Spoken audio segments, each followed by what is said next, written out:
भाजपा के प्रदेश उपाध्यक्ष एवं पूर्व मंत्री गोविंद सिंह ठाकुर ने प्रदेश की सुक्खू सरकार पर जमकर निशाना साधा है। उन्होंने कहा कि प्रदेश में सरकार के संरक्षण में नशा माफिया, खनन माफिया पूरी तरह से सक्रिय है। उन्होंने कहा कि जिस प्रकार आए दिन बाहरी राज्यों से नशे की खेप बरामद हो रही है, वहीं मनाली में ठेकों में शराब मनमाने दामों पर बेची जा रही है। उससे साफ जाहिर होता है कि सरकार का संरक्षण नशा माफिया पर है और उस पर अभी तक कोई कार्रवाई नहीं की जा रही है। उन्होंने कहा कि शराब माफिया को सरकार ने इतनी छूट दे दी है कि ट्रक के ट्रक बाहरी राज्यों से पकड़े जा रहे हैं और 2 दिन पहले ही भुंतर में शराब की 2700 पेटियां पकड़ी गई हैं। उन्होंने कहा कि आखिर इसके पीछे किसका हाथ है, इसकी जांच होनी चाहिए थी, लेकिन अभी तक सरकार सोई हुई है।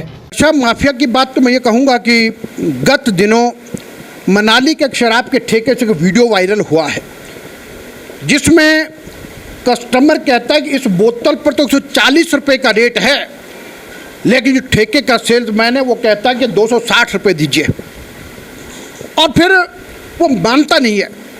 और फिर उसके बाद वो कहता है कि एमएसपी के साथ कितना होगा, तो उस पर भी नहीं मानते कि 260 रुपये ही मुझे चाहिए। और फिर वहाँ पर दुकान में ना किसी प्रकार का बिल है, ना कोई डिसीजन लेने वाला व्यक्ति है। तो मुझे लगता है कि इस सरकार का नियंत्रण, इनका आशीर्वाद ऐसे शराब माफिया पर है, लेकिन मुझे पूरा विश्वास है कि अभी तक वो जो वीडियो वायरल हुआ तो उस पर कोई कार्रवाई नहीं की होगी। और दूसरा मैं कहूँगा कि शराब माफिया और शराब के ठेकेदारों को इतनी छूट दी गई है, और अभी परसों की ही बात है कि एक ट्रक जिसमें बियर मार्क का थंडरबोल्ट की 1800 बोतलें और जिसमें बियर मार्क यानी 2 वर्ग की 960 बोतल, लगभग 2760 बोतल से भरा ट्रक पकड़ा गया।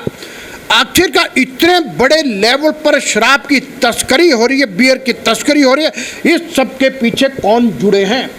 क्या कोई इस प्रकार के कारण तो नहीं है कि आपने हिमाचल प्रदेश के स्थानीय शराब के ठेकेदारों को इतनी ज़्यादा छूट दे दी कि यहाँ पर इतना महंगा मिल रहा है, जिसके कारण से शराब तस्कर भी सक्रिय हो गए हैं। और आपका आशीर्वाद, चाहे शराब तस्करी करने वाले हैं, चाहे शराब का कारोबार करने वाले लोग हैं, उनके मुताबिक ये सरकार चल रही है। और उसी तरह मैं कहूँगा कि खनन माफिया पर भी पूरे प्रकार से ऐसे लोगों का नियंत्रण चल रहा है कि सरसई का गाँव, रांगड़ी का गाँव, जहाँ के घरों को खतरा है, गांव के लोग मीडिया के सामने आ रहे हैं, अपने आप मशीनरी को पकड़ रहे हैं, तो वहां पर भी सरकार का कोई उनको रोकने का कोई प्रयास नहीं है। और सरकार के अधिकारी ये कहते हैं हमको इस बात की सूचना नहीं है, जबकि बरसात के दिन हैं और नदियों में किसी भी प्रकार का खनन करने की कोई परमिशन होती नहीं है। लेकिन इसलिए मैं कहता हूँ, चाहे खनन माफिया है, चाहे शराब माफिया है, चाहे लैंड माफिया है, हर तरह के माफिया पर इस सरकार ने पूरा अपना हाथ रखा है। लेकिन मैं ये कहूँगा कि मैं एक विपक्ष का नेता हूँ और भारतीय जनता पार्टी का कार्यकर्ता और विपक्ष का नेता होने के नाते कहूँगा, ऐसे जहाँ पर भी कोई गलत काम होंगे तो डट करके हम उनका विरोध करेंगे।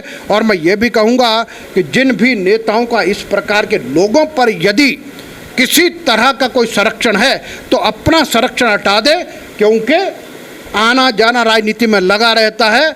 कब सत्ता में हो, कब सत्ता से बाहर है, तो कोई पता नहीं चलता, हिसाब किताब जल्दी होते हैं। लेकिन ऐसे गलत लोग जो समाज के विरोधी हैं, समाज को नशे की ओर धकेल रहे हैं, ऐसे सब लोगों पर नियंत्रण लगाना अत्यंत आवश्यक है।